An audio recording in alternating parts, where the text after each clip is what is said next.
चला मंडळी, आज मी करणार आहे टाकल्याची भाजी। ते टाकल्याची भाजीमध्ये टाकण्यासाठी साहित्य घेतलेलं आहे कांदा, लसूण, मिरची आणि टोमॅटो आणि हळद, मीठ आणि खोबरा किसून घेतलेला आहे।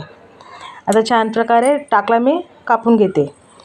इथे घेतलेलं आहे कढईमध्ये 2 पळी तेल, त्याच्यामध्ये हे कांदा, टोमॅटो, लसूण हे सगळं टाकून आणि लालसर मी भाजून घेणार आहे। छान प्रकारे मी लालसर होईपर्यंत भाजून घेणार आहे। तुम्ही एकदा टाकल्याची भाजी नक्की करून बघा, ती वातासाठी आवश्यक आहे।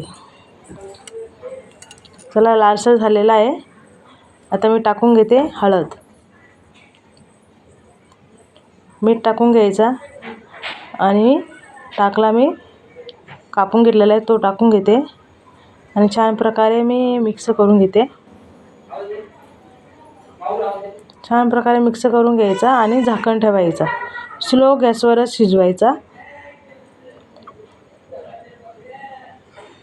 आणि वरनं खोबरा टाकायचा किसलेला आणि मिक्स करून घ्यायचा खोबरं टाकून।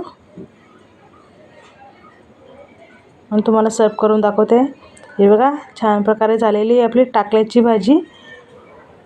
एकदा नक्की करून बघा आणि माझी रेसिपी आवडली असेल तर लाईक करा, शेअर करा आणि सबस्क्राईब करा। धन्यवाद।